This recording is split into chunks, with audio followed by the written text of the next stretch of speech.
Before we begin, I'd like to share a quick disclaimer that I am a student and this is a student presentation based on a hypothetical scenario for education purposes. The views and information shared today are my own and did not come from this agency. Hello, everyone, and thank you all for joining me today.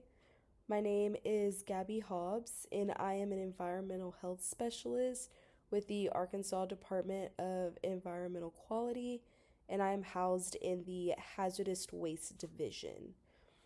I wanted to come and talk to you all today about formaldehyde and common household items and what you need to know to make sure the community is well informed on the risks that this chemical possesses if not used properly. So let's dive into today's topic, formaldehyde, what it is, where it's found, and how we can protect ourselves from its potential risks. Before we dive in, let's map out today's discussion so you know exactly what to expect during this presentation. What is formaldehyde? Science and uses, where it hides, common household sources, health risks, short and long-term effects, regulations deep dive, EPA limits and the Toxic Substance Control Act, protection strategies, practical steps to reduce exposure, and then contact information so you all know how to reach me if you have any questions or concerns at the end of this presentation.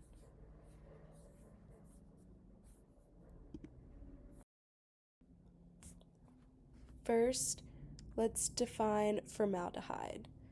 Formaldehyde is a colorless, flammable gas with a strong, pungent odor. It's widely used in manufacturing many household products, from furniture to textiles. According to the U.S. Environmental Protection Agency, also known as the EPA, formaldehyde is a volatile organic compound, meaning it can easily become a gas at room temperature. As an environmental health specialist, understanding where formaldehyde is found and its potential health effects is critical, not just for professionals like me, but for all of us who want to create a safer and healthier home for ourselves. Where can formaldehyde be found? You might be surprised to learn how common formaldehyde is in our homes. Here are some everyday items that often contain it. Furniture, like plywood and particle board, which are often made with formaldehyde-based resins. Flooring, such as laminate or engineered wood.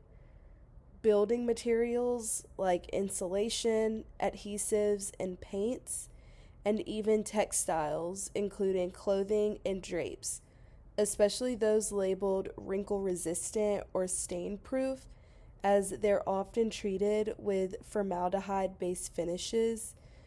These products can release small amounts of formaldehyde into the air over time, a process known as off gassing. So it's very important to make sure that we know the items that we are buying and bringing into our home, which is an enclosed area, to ensure that we are not increasing our risk of formaldehyde. Now, let's talk about health risks with formaldehyde. Formaldehyde exposure can affect people in different ways depending on the level and the duration of the exposure. So, you can either have short term or long term exposure to formaldehyde. Short term exposure to high levels can cause eye or skin irritation if touched, sore throat or coughing if ingested, and headaches or migraines if you are using formaldehyde in poorly ventilated areas. For long term exposure, especially with higher concentrations, it has been linked to chronic respiratory issues such as asthma and even certain cancers like nasopharyngeal cancer. Some groups are more vulnerable to it than others. People with asthma or respiratory conditions are very much vulnerable to formaldehyde. Children who have developing bodies are sensitive. Even workers who are in poorly ventilated spaces, or even healthcare professionals such as lab workers that deal with biohazard specimens, as they are often preserved in formaldehyde. The key takeaway: reducing exposure is especially important for these at risk groups.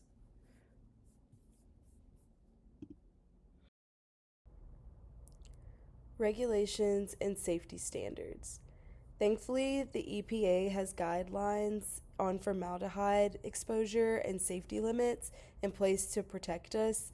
A couple EPA guidelines explained our airborne exposure limits, where zero point 0.1 parts per million, or ppm, over an 8-hour time period is placed to prevent chronic exposure.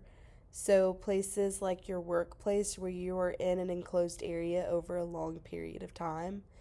There's also a short term exposure action where zero point 0.4 ppm is the max exposure over a 15-minute time period to prevent acute irritation.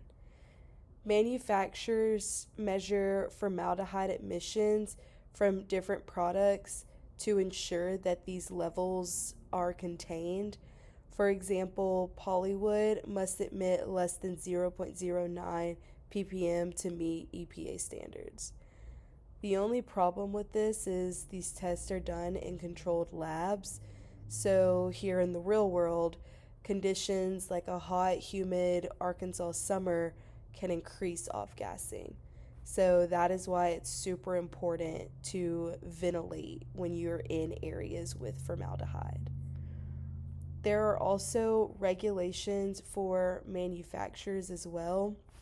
For example, the Toxic Substances Control Act. A little deep dive into this. Under this act, the EPA must regulate formaldehyde in composite wood products. And here's a couple of points on how.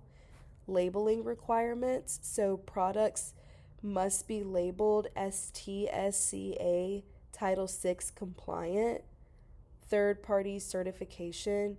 Manufacturers must hire EPA approved lab spaces to test emissions.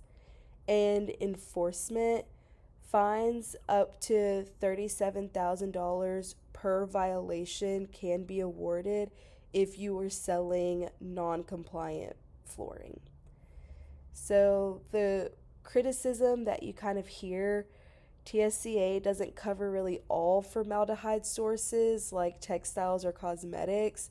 So we push for public health policies that can become an advocacy group to push for these updates.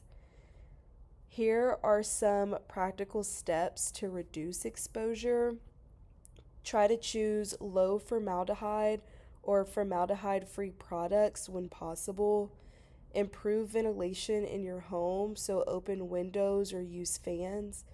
Also, monitor your indoor air quality, especially after bringing in new furniture or flooring into your home. Let's talk about a real world case where TSCA enforcement made headlines. So in 2015, Lumber Liquidators, a company that you may have heard of before, was caught selling laminate flooring with formaldehyde levels 3 times higher than California's safety limits.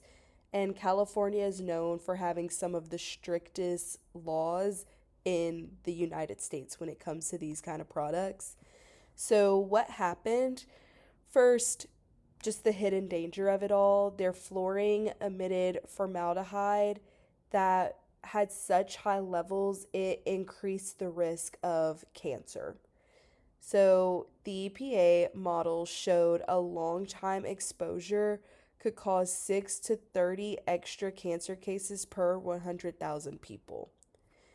The legal fallout from it, the company had to pay $33 million for misleading investors and violating laws. So, why does this matter to you? TSCA Title VI now requires third party testing for all composite wood products. The lesson learned: cheap flooring isn't a bargain if it risks your health. So always ask for TSCA compliance paperwork, no exceptions. This case just proves that even big companies face consequences when they ignore formaldehyde rules, but enforcement relies on us to demand transparency. So when it comes to bringing these products into your home, just make sure you do the research to ensure your own safety. Protecting yourself from formaldehyde exposure.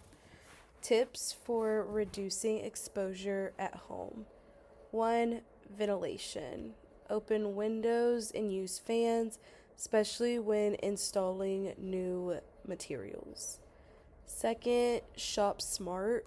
So look for labels like formaldehyde free or low emission. 3. Purify the air. So consider an air purifier with activated carbon, which can help filter out formaldehyde. If you suspect high formaldehyde levels in your home, say if you're experiencing persistent symptoms such as headaches or skin irritation, consider getting an indoor air quality test. They can be a bit pricey, between $200 to $500. Companies like C here in Little Rock offer specialized testing to identify problem areas. And a pro tip: try testing before and after you have installed new furniture. I've seen cases where levels can spike 5 times post renovation. To wrap up, formaldehyde is common but manageable. It's found in many household items from furniture to fabrics. Prolonged exposure can pose health risks, but simple steps like improving ventilation and choosing safer products can make a big difference. And stay informed. Awareness is the first step to protecting your health. So, being able to spot changes in your cleaning techniques or ways that you buy furniture or clothing, even the way you operate at work if you're in a healthcare profession, are ways that you can protect yourself from formaldehyde.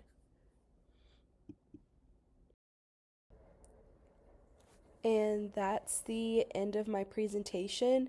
Here is my contact information.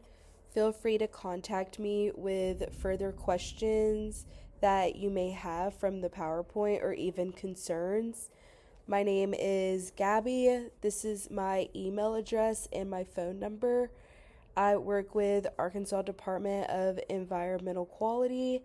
This is our website and my work number, and I'm housed in the Hazardous Waste Division. For the indoor air quality test that I talked about a couple of slides ago, here's the link for it. If you all would like me to send you this PowerPoint so you have access to all of this, please let me know. But other than that, thank you for your time today, and let's move toward making healthier homes together. All the information shared today is backed up by credible sources, including the EPA, National Cancer Institute, and OSHA. You will find the full references listed here for your review.